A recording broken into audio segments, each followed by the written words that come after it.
আসসালামু আলাইকুম। আজকে আমরা জানব G7 সম্পর্কে।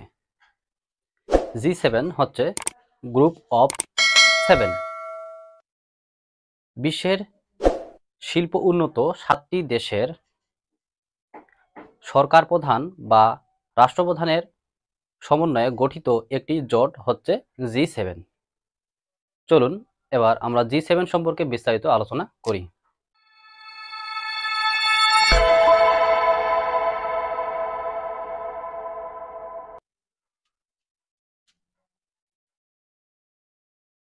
G7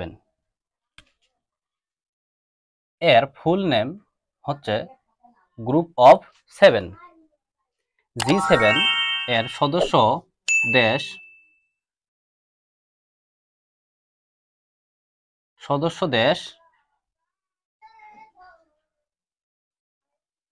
7টি।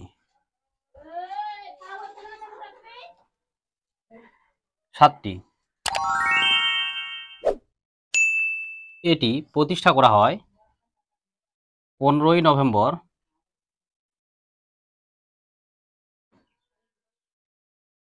1975 সালে। কত সালে? 75 সালে। এই G7 এর মূল লক্ষ্য এবং উদ্দেশ্য হচ্ছে তাদের অন্তর্ভুক্ত 7টি দেশকে আর্থিক সহায়তা করা। চলুন এবার দেখি তাহলে G7 এর অন্তর্ভুক্ত 7টি দেশ কোন দেশগুলো? তো দেশগুলো হচ্ছে কানাডা, জাপান, জার্মানি, ফ্রান্স, যুক্তরাষ্ট্র আর হচ্ছে ইতালি। এই 7টি দেশের নাম আমরা একটা ছন্দের মাধ্যমে খুব সুন্দরভাবে মনে রাখতে পারি। চলুন তাহলে দেখি ছন্দটা কি।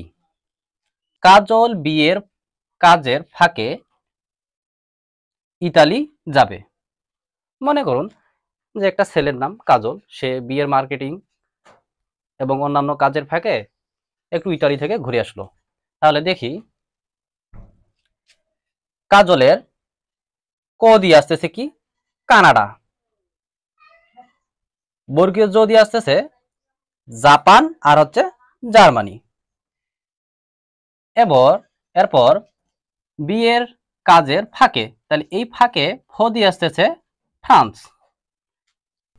ইতালি যাবে, ইতালি দিয়ে ইতালি, আবার যাবে অন্তস্থ জয় আকার দিয়ে হবে যুক্ত রাজ্য আর হচ্ছে যুক্ত রাষ্ট্র। খুব সুন্দরভাবে আমরা এইভাবেই সাধারণ জ্ঞান ও অন্যান্য যে নিত্য প্রয়োজনীয় সাধারণ জ্ঞানগুলো আছে যেগুলো বিভিন্ন পরীক্ষায় আসে, এগুলা আমরা খুব ছন্দের মাধ্যমে খুব সহজে দীর্ঘদিন মনে রাখতে পারি। এরকম নিত্য নতুন টিপস ও সাম্প্রতিক তথ্য পেতে যারা ফেসবুক থেকে দেখতেছেন তারা আমার পেজটিকে ফলো করবেন এবং যারা ইউটিউব থেকে দেখবেন তারা অবশ্যই চ্যানেলটি সাবস্ক্রাইব করে পাশে থাকবেন।